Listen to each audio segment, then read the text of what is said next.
Good afternoon students.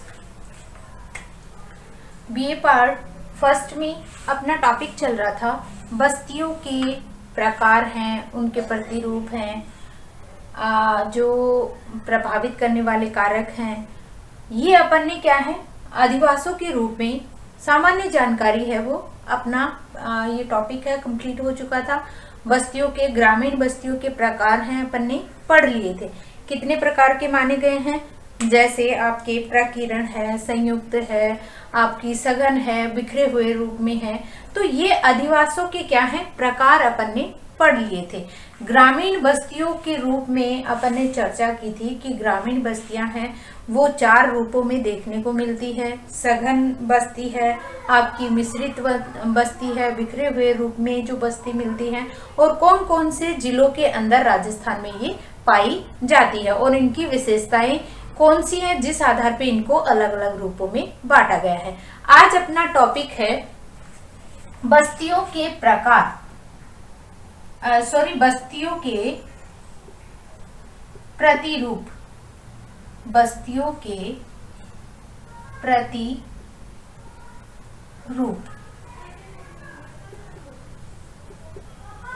देखो, बस्तियों के लिए मैंने आपको बताया है कि बस्तियां हैं वो किस रूप में पाई जाती है। एक तो है आपकी बस्तियों की ग्रामीण बस्तियां और दूसरी है शहरी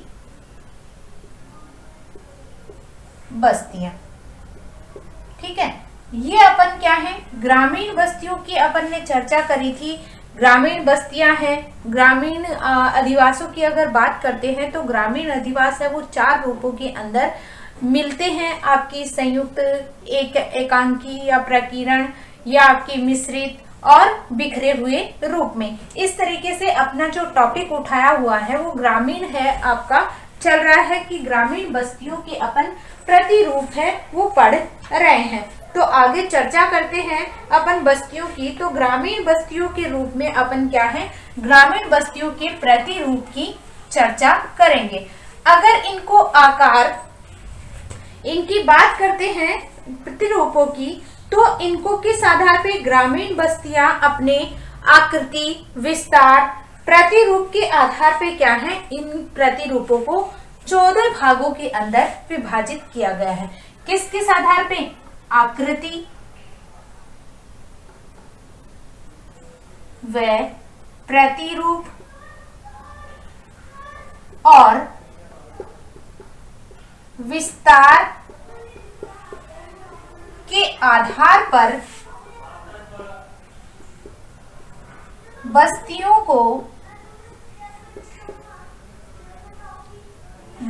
को 14 प्रतिरूपों में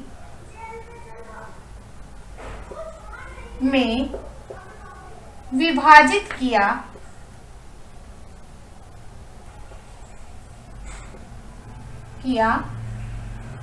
जाता है। यानी कि अपन ग्रामीण बस्तियों के बारे में पढ़ रहे थे, उसमें अपन ने प्रतिरूप प्रकार पढ़ लिए, उनके प्रभावित करने वाले कारक पढ़ लिए, उसमें परिभाषा के रूप में बस्तियों को पढ़ लिया कि ग्रामीण बस्तियों की अगर चर्चा कर रहे थे, ग्रामीण बस्तियों में क्या है अधिकतर 5000 से कम जनसंख्या वाले क्षेत्रों के अंदर क्या है आपकी ग्रामीण बस्तियों को माना जाता है। इनके अंदर क्या है शासन के रूप में यहाँ पे ग्राम पंचायत है, ग्राम सभा है, इनके अंदर क्या है आपका जो व्यवस्था है वो स्थापित होती है। बाकी अगर ग्रामीण क्षेत्रों की बात करते हैं तो शहरी क्षेत्रों की तुलना में ग्रामीण बस्तियों के अंदर क्या है आपकी सुख सुविधाएं हैं वो कम होती हैं। उसी आधार पे क्या है ग्रामीण बस्तियों की अपन ने क्या करी थी अवस्थाओं को देखा था कि पहले आपकी जो भी बस्ती होती है वो शैशवावस्था में होती है, फिर उसका धीरे धीरे विकास होता है तो वो बाल्यावस्था में आ जाती है, फिर उसका और ज्यादा मतलब व्यापार है, वाणिज्य है, परिवहन के साधन है, चिकित्सक साधन है, ये सारे क्या आ जाते हैं उसके अंदर सम्मिलित कर लिए जाते हैं। तो वो क्या है आपकी प्रौढ़ावस्था के अंदर सम्मिलित कर लिया जाता है। और जैसे जैसे उसका पूरा संपूर्ण विकास हो जाता है उस क्षेत्र का, उस बस्ती का, तो वो क्या है आपकी वृद्धावस्था के अंदर सम्मिलित कर ली जाती है। प्रौढ़ावस्था तक उसकी क्या होती है, विकास की चरम अवस्था मानी जाती है। और धीरे धीरे जब वो विकास पूर्ण हो जाता है तो वो क्षेत्र है वो आपका किस में आ जाता है, वृद्धावस्था के अंदर सम्मिलित कर लिया जाता है। तो इस तरीके से अपन बस्तियों के बारे में पढ़ चुके हैं। उसके बाद अपना क्या है, प्रतिरूप, यानी कि किस रूप के अंदर है। जैसे मान लो कोई भी एक धार्मिक स्थल है, जैसे मान लो मैंने आपको बताया कि यहाँ पे कोई भी आपका एक मंदिर है, ठीक है, यहाँ पे कोई टेम्पल है, ये मंदिर बना हुआ और इसके आसपास है वो लोगों के घर बन जाते हैं, ठीक है, इस तरीके से। जैसे कोई भी यहाँ पे क्या है, चारों तरफ आपके मकान है वो बन जाते हैं इस तरीके से। कोई भी धार्मिक स्थल है और उसके आसपास चारों तरफ क्या बन जाते हैं, आपके घर बन जाते हैं। तो उस प्रतिरूप को, मतलब ये देखने में कोई भी, जैसे मान लो कोई भी स्थान है और वहां पे अगर मतलब चारों तरफ अगर विकास हो रहा है, मतलब धीरे धीरे उसके चारों तरफ विकास हो रहा है उस क्षेत्र के, तो उस रूप को क्या कहा जाता है, यही क्या है आज अपन चर्चा करेंगे कि मतलब जो भी बस्तियां हैं उन बस्तियों का जो निर्माण हुआ है वो किस रूप के अंदर, किस रूप के, किस प्रतिरूप में दिखाई देता है, ये है आपका टॉपिक। तो ये क्या है, आपका व्रत के समान दिखाई दे रहा है कि जैसे मान लो आपका यहाँ पे कोई मंदिर हो गया, कोई भी टेम्पल हो गया, कोई भी दरगाह हो गई, तो उस दरगाह के चारों तरफ क्या हो जाता है, लोगों का बसाव होना स्टार्ट हो जाता है। तो इस तरीके से जो आकृति बनती है गोल रूप में, वो क्या कहलाती है, आपकी वर्ताकार प्रतिरूप। मतलब देखने के अंदर आपकी जो आकृति दिखाई देती है वो किस रूप के अंदर बसा हुआ क्षेत्र है, वो उसका प्रतिरूप कहलाता है। तो आपका सबसे पहला अगर अपन चर्चा करते हैं तो सबसे पहला आपका आता है रेखीय प्रतिरूप। 14 भागों के अंदर बांटा गया है किसको, प्रतिरूपों को। कौन से प्रतिरूपों को, आपका ग्रामीण क्षेत्र की जो बस्तियां हैं, ग्रामीण बस्तियों को, ग्रामीण क्षेत्रों की बस्तियों को कितने प्रतिरूपों में, ग्रामीण बस्तियों को के प्रतिरूप, ग्रामीण बस्तियों के प्रतिरूप, जो किस आधार पे, आकृति, प्रतिरूप, विस्तार के आधार पे क्या है 14 भागों में बांटा गया। तो सबसे पहला है आपका रेखीय प्रतिरूप। रेखीय प्रतिरूप का मतलब क्या होता है, एक रेखा होती है, चाहे वो सीधी होती है चाहे तिरछी होती है। इस रूप में अगर आपकी कोई भी रेखा है और उस आधार पे क्या है, उसका विस्तार होता है रेखा का, उस रेखा के अकॉर्डिंग, जैसे मान लो कोई भी सड़क निकल रही है, इस तरीके से कोई सड़क निकल रही है, कोई रेल की पटरियां बिछी हुई है, कोई नदी निकल रही है, तो इस तरीके से ये क्या है, आपकी रेखा का रूप है वो दिखाई दे रहा है अपन को कि जिस तरीके से कोई भी क्षेत्र के अंदर देखने में उसका जो रूप है वो इस तरीके से दिखाई दे रहा है, रेखीय प्रतिरूप। यानी कोई भी एक नदी निकल रही है और नदी के क्या है, दोनों तरफ क्या हो जाता है, इस तरीके से लोगों के अधिवास बन जाते हैं या बना लिए जाते हैं, अधिवासों की स्थापना हो जाती है, तो वो क्या है, आपका रेखीय प्रतिरूप कहलाता है। जैसे ये नदी है और नदी के आसपास तटीय क्षेत्रों के अंदर आपके क्या बना दिए जाते हैं, मकानों की स्थापना कर दी जाती है, अधिवास बना दिए जाते हैं दोनों तरफ, इस तरीके से। तो ये क्या बन जाती है, आपकी रेखीय प्रतिरूप के अंदर सम्मिलित किया जाता है कि ऐसा प्रतिरूप जिसके क्या दोनों तरफ क्या होती है, आपकी जनसंख्या का बसाव हो जाता है, वो आपका क्या कहलाता है, रेखीय प्रतिरूप कहलाता है। किसी भी क्षेत्र के दोनों ओर, ये जैसे कोई भी सड़क निकल रही है और सड़क के दोनों तरफ क्या हो रहा है, आपका लोगों के मकान बने हुए, अधिवास बने हुए, तो ये क्या बन जाता है, आपका रेखीय प्रतिरूप है वो बन जाता है। जैसे ये बस्तियां किसी सड़क, नदी, रेल मार्ग आदि के क्या है किनारे किनारे बसे हुए होते हैं, जिसके क्या है आकार एक रेखा के समान दिखाई देता है। इन बस्तियों में बसे हुए मकानों का यातायात लाभ होता है। जैसे दून घाटी में इस प्रकार की बस्तियां देखने को मिलती हैं। उदाहरण के रूप में क्या है आपकी दून घाटियां हैं, वहां पे क्या है ये देखने को मिलता है। दूसरा, राष्ट्रीय राजमार्ग आपका जो संख्या नंबर 8 है, वहां पे क्या है आपका दूदू बस स्टैंड बसा हुआ है, या दूदू के अंदर जो कॉलोनियां देखने को मिलती हैं वो क्या है इसका प्रतिरूप है, वो माना जाता है। तो इसके बारे में थोड़ा बता देती हूँ आपको। रेखीय प्रतिरूप सड़क, रेल मार्ग, नदियों आदि के किनारे किनारे बसी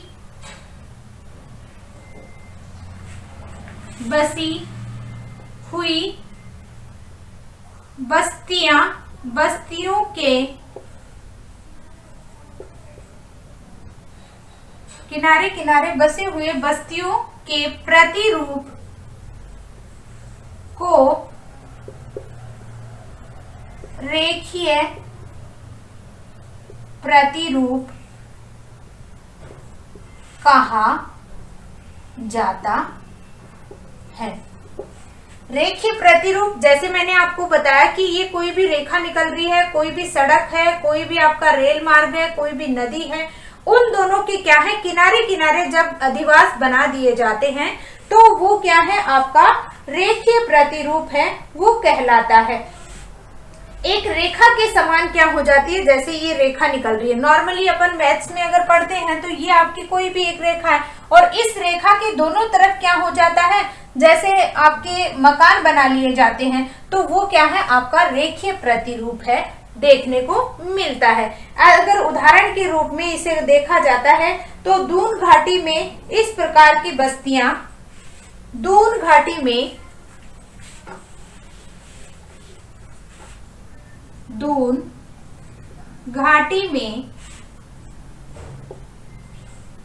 इस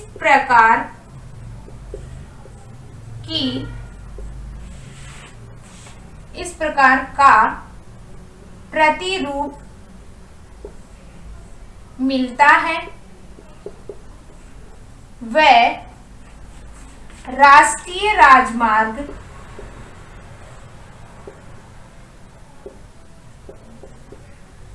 संख्या 8 पर दूदू शहर की कॉलोनियों का प्रतिरूप, रेखीय प्रतिरूप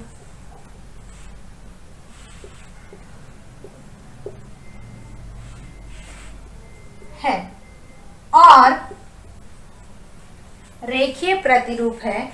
और इसी के साथ अगर देखा जाए तो यहाँ पे क्या है और बहुत से ऐसे क्षेत्र हैं जहां पे क्या है आपकी जिस तरीके से आपका कौन सा है दून घाटी है वो बसी हुई है रेखीय प्रतिरूप में। दूसरा आपका राष्ट्रीय राजमार्ग कौन सा 8 जो आपका अजमेर और जयपुर के बीच में आता है, तो वहां पे आपका दूदू शहर पड़ता है जो आपका क्या है कौन से प्रतिरूप में रेखीय प्रतिरूप के अंदर सम्मिलित किया जाता है। उसकी जो आकृति मैंने बताई थी वो अभी जस्ट थोड़ी देर पहले बताई थी। इस तरीके से क्या है आपकी आकृति है वो बनती है, ठीक है, ये इसके साथ बना लेना। इस तरीके से दोनों तरफ क्या होता है आपके अधिवासों का विकास हो जाता है।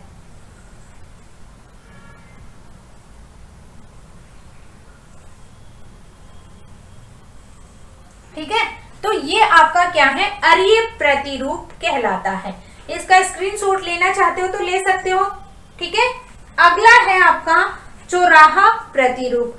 चौराहा प्रतिरूप के अंदर क्या है आपकी, ये बस्तियां उन स्थानों पर बनती हैं जो दो सड़कें मिलती हैं। ऐसे चौराहे व्यापार या और यातायात के लिए क्या होते हैं, उत्तम माने जाते हैं।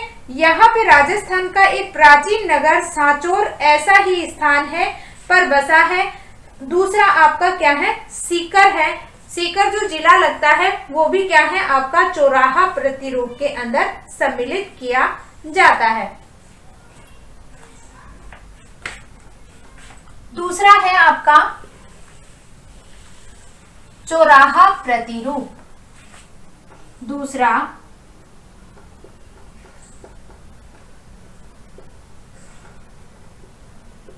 देखो, ये जो टॉपिक चल रहा है आपका अधिवासों का, सबसे ज्यादा इजी टॉपिक है।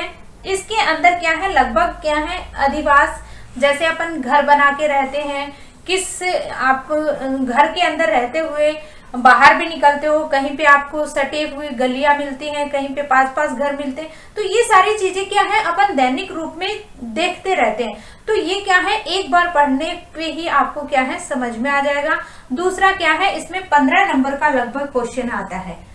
या तो पूछ लेंगे कि मानव अधिवास किसे कहते हैं, मानव अधिवासों के अंदर ग्रामीण बस्तियों के प्रतिरूपों का वर्णन कीजिए। तो जो मैं आपको चित्र बना के बताते जा रही हूँ उनकी, ये अरीय प्रतिरूप है तो इसमें ये बनाना है। तो इस तरीके से साथ साथ नोट्स बनाते जाओ जिसे आप लोगों के पास एग्जाम टाइम के अंदर नोट्स रहे। ठीक है, तो ये क्या है लगभग आपके 15 नंबर का क्वेश्चन आता है।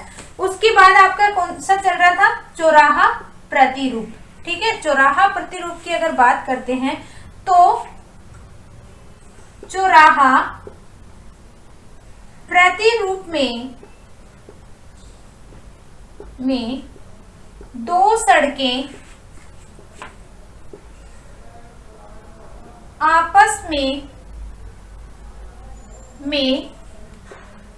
आकर मिलती हैं और दो सड़कें आकर मिलती हैं इसके अंदर। तो इस क्षेत्र के अंदर क्या है, व्यापार और वाणिज्य। इसी क्षेत्र के अंदर आपका व्यापार और वाणिज्य के लिए क्या है, जहां पे दो सड़कें आकर मिल रही हैं वो और व्यापार व वाणिज्य के लिए अच्छा माना जाता है। उदाहरण के लिए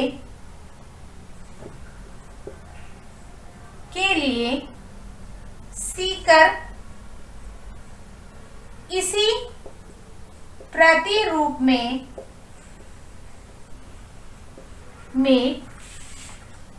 बसा हुआ है। दूसरा इसमें सांचौर जो क्षेत्र है इसके अंदर दूसरा अगर बात करें तो राजस्थान का प्राचीन नगर जो सांचौर है वो भी क्या है ऐसे ही स्थान पर बसा हुआ है। दूसरा राजस्थान का प्राचीन स्थान सांचौर इसी प्रतिरूप में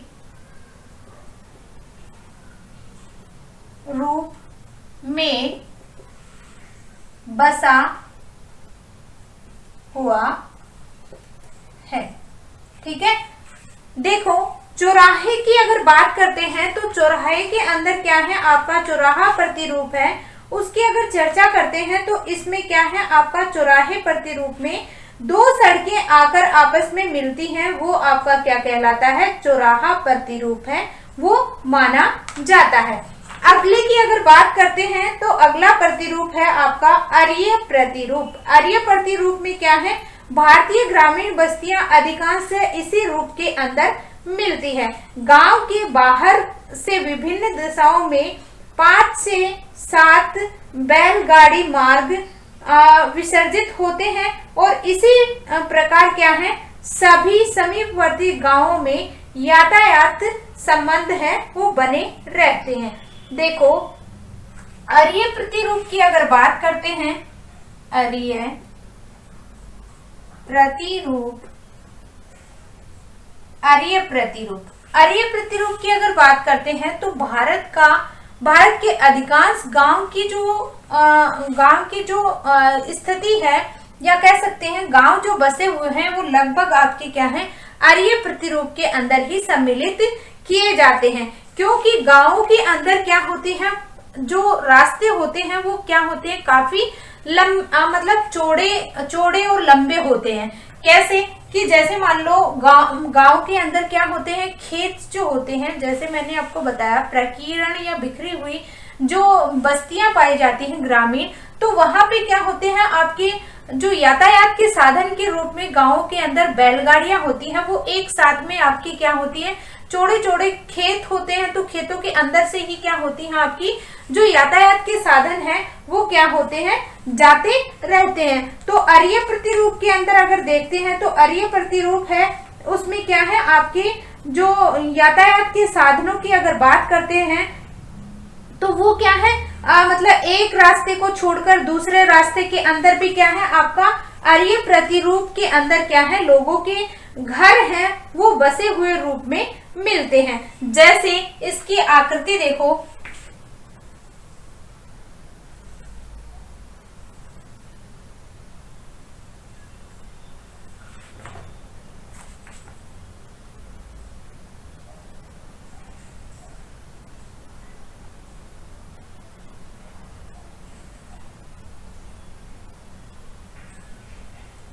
इस रूप में क्या है, अरीय प्रतिरूप है वो देखने को मिलता है। अरीय प्रतिरूप में क्या है, लोगों का जो बसाव होता है वो क्या होता है, सघन रूप के अंदर नहीं देखने को मिलता, सिर्फ क्या होता है, कई कई जगह पे ही क्या है, आपका बसाव है वो देखने को मिलता है। जैसे मान लो इन क्षेत्रों के अंदर तो क्या है, अधिवास है, और ये आपका क्या है, खाली है। तो इस तरीके से क्या है, आपका अरीय प्रतिरूप के अंदर क्या है, लोगों का बसाव है वो देखने को मिलता है। तो इसकी बात कर लेते हैं,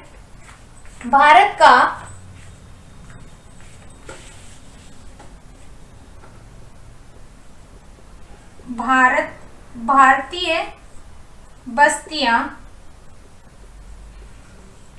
अधिकांश इसी प्रतिरूप में देखने को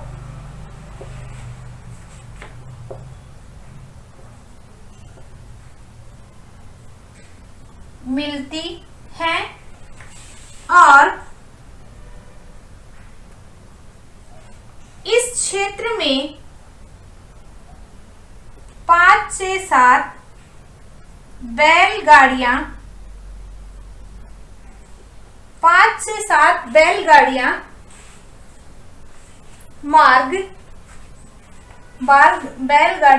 मार्ग विसर्जित होती हैं। ठीक है, ये क्या हो गया आपका अरीय प्रतिरूप। अगला अगर बात करें तो त्रिभुजाकार प्रतिरूप, अगला है चौथे नंबर का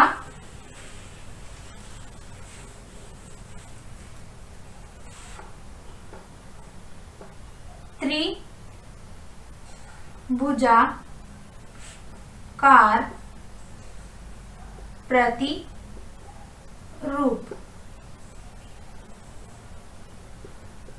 देखो, त्रिभुजाकार प्रतिरूप की अगर बात करते हैं तो ये क्या है, तिराहे के रूप में। जैसे मान लो एक तो होता है चौराहा होता है, एक होता है तिराहा, जिसके अंदर क्या है, 3 सड़कें हैं वो देखने को मिलती हैं।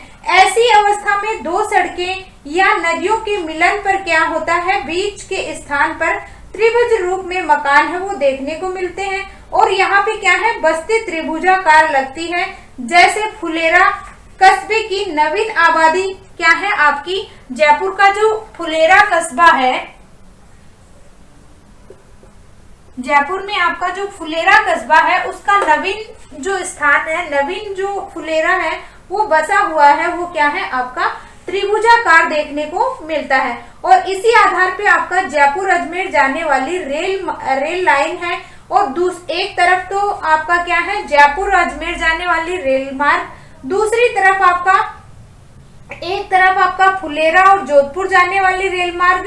इस तरीके से इस त्रिभुज का जो कर्ण है वो बहादुरपुर से कोच दोरा को मिलाता है, जो क्या है दोनों ही फुलेरा के अंग हैं। यानी कि त्रिभुज अगर बात करते हैं इस तरीके से, आपका त्रिभुज तो आपने देखा ही होगा, तो त्रिभुज की अगर बात करते हैं तो तीनों हिस्सों के रूप में अगर देखा जाए तो फुलेरा है वो क्या है आपका नवीन फुलेरा है, वो क्या है कौन से हिस्से के अंदर आता है, त्रिभुज के अंदर आता है। मतलब देखने में उसकी आकृति ऐसे लगती है जैसे क्या है त्रिभुजाकार आकृति के अंदर आपका फुलेरा है वो बसा हुआ है।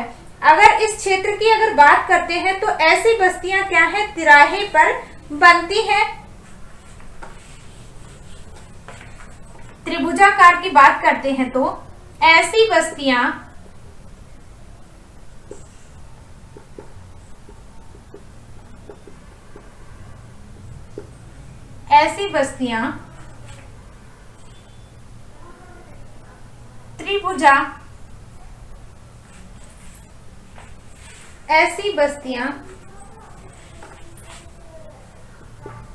तिराहों पर बनती हैं, जो दो सड़कों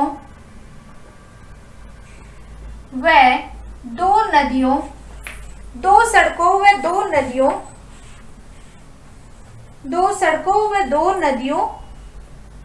के मिलन पर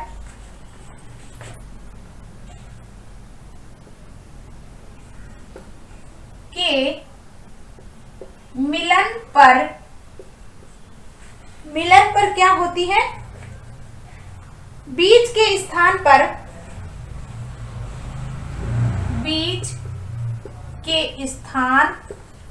पर त्रिभुजाकार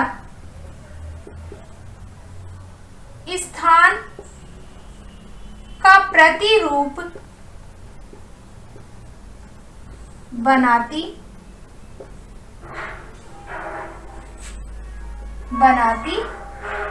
है। इसी के साथ अगर बात कर रहे हैं अपन तो फुलेरा की, तो फुलेरा क्या है आपका जयपुर वाले जगह पे अगर एक हिस्सा तो आपका क्या है फुलेरा का, दूसरा आपका जयपुर अजमेर वाले रेल लाइन को मिलाता है, और उसी के साथ साथ आपका फुलेरा है वो किस किस को मिलाता है, जयपुर और जोधपुर की रेल लाइन को बनाता है। और तीसरा जो भाग है त्रिभुज का कर्ण के रूप के अंदर वो क्या है बहादुरपुर से कोच दोरा को मिलाता है। तो इसी तरीके से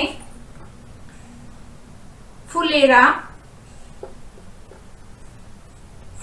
से जयपुर व अजमेर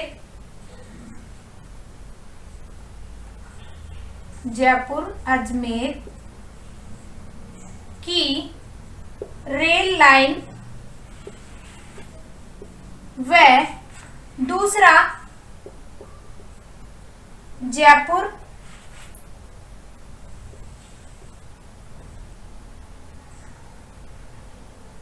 व जोधपुर की रेल लाइन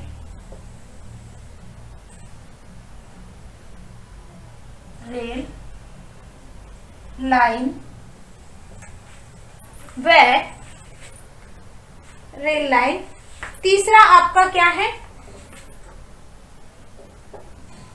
त्रिभुज का कर्ण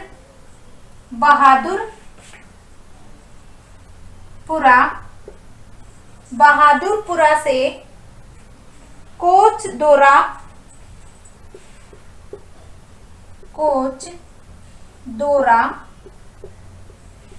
को मिलाता है। तो इस तरीके से क्या है आपकी कौन सी आकृति बन जाती है त्रिभुजाकार आकृति है वो बन जाती है। कौन कौन सी हो गई त्रिभुजाकार आकृति की अगर रूप में बात करते हैं तो एक तो आपका अजमेर जयपुर की रेल लाइन, दूसरा जयपुर जोधपुर की रेल मार्ग, और तीसरा अगर कर्ण के रूप में त्रिभुजाकार आकृति की अगर अपन बात कर रहे हैं तो बहादुरपुरा से आपका कोच दर्रा को जो मिलाती है उस तरीके से आपका कौन सा बन जाता है, त्रिभुजाकार प्रतिरूप है वो देखने को मिलता है। तो इसकी आकृति के रूप में मैं आपको समझा देती हूं।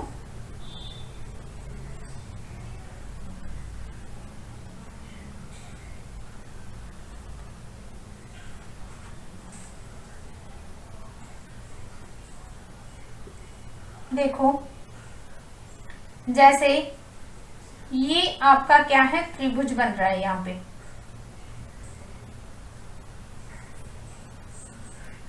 ये इस तरीके से क्या है आपका त्रिभुजाकार आकृति के अंदर क्या है आपका ये जो आकृति बनी हुई है वो त्रिभुज के आकार की दिखाई दे रही। तो इसके क्या है आपका जो ये बीच का कोण है, ये एक तो ये आपकी रेल निकल रही है, दूसरी ये वाली निकल रही है, तो दो रेल या दो आपकी क्या हो गई, दो रेल मार्ग या दो सड़क है या दो आपकी क्या है जो नदियां हैं, तो वो आपका क्या हो गया, कौन हो गया इस तरीके से।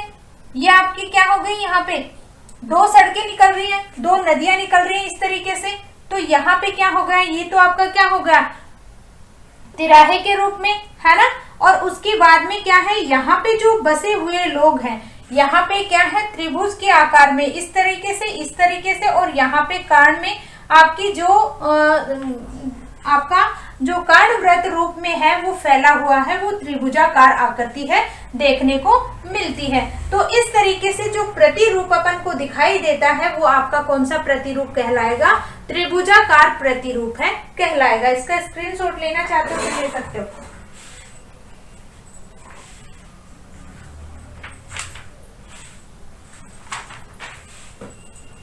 उसके बाद है वर्ताकार प्रतिरूप। अगला है वृत्ताकार प्रतिरूप, 5वें नंबर का वृत्ताकार प्रतिरूप। देखो वृत्ताकार प्रतिरूप की अगर बात करते हैं तो क्या है, वृत्ताकार प्रतिरूप के अंदर कोई भी एक झील हो जाती है या आपका कोई भी, जैसे मान लो कोई भी ये आपका एक झील है और यहाँ पे ये बीचों बीच यहाँ पे पानी भरा हुआ है झील, ठीक है, ये कोई भी झील समझ लो, तालाब समझ लो, उसके चारों तरफ आपके क्या बन जाते हैं, अधिवास बन जाते हैं, लोग हैं वो मकान बना के रहने लग जाते हैं। तो इस तरीके के प्रतिरूप को क्या कहा जाता है, वर्ताकार प्रतिरूप है वो कहा जाता है।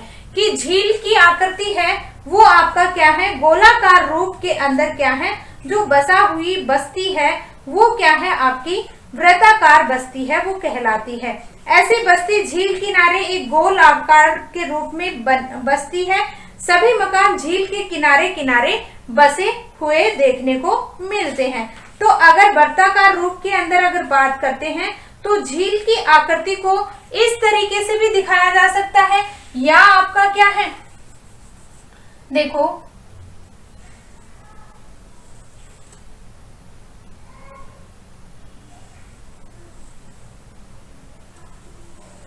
ये कोई भी आपकी झील बनी हुई है और इस झील के दोनों तरफ क्या होती है आपकी जो लोगों की बसाव है वो देखने को मिलता है वर्ताकार रूप में।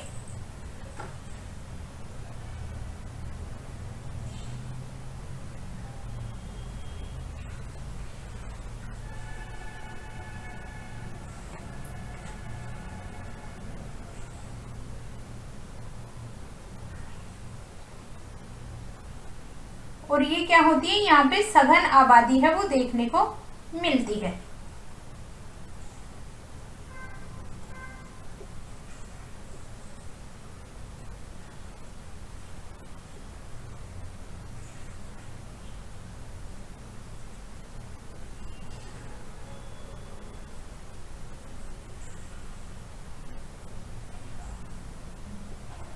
इस तरीके से आपकी क्या है, वर्ताकार जो आकृति है वो देखने को मिलती है।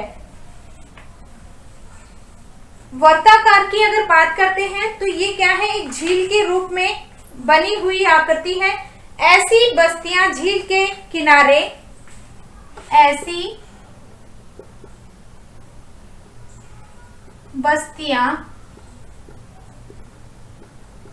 झील के किनारे वर्ताकार रूप में दिखाई देती हैं। इसी के साथ साथ क्या है, आपकी सभी मकान क्या है, झील के किनारे किनारे बने हुए होते हैं। यानी कि इनके ये जो किनारे हैं झील के, उनके आसपास क्या है, आपके जो बस्तियां हैं वो किनारे किनारे पे बसी हुई होती हैं। तो ये क्या है, आपका वर्ताकार प्रतिरूप के आधार पे क्या है, बस्तियां हैं वो बसी हुई होती हैं। आज के लिए बस इतना ही, आगे कल पढ़ेंगे। धन्यवाद।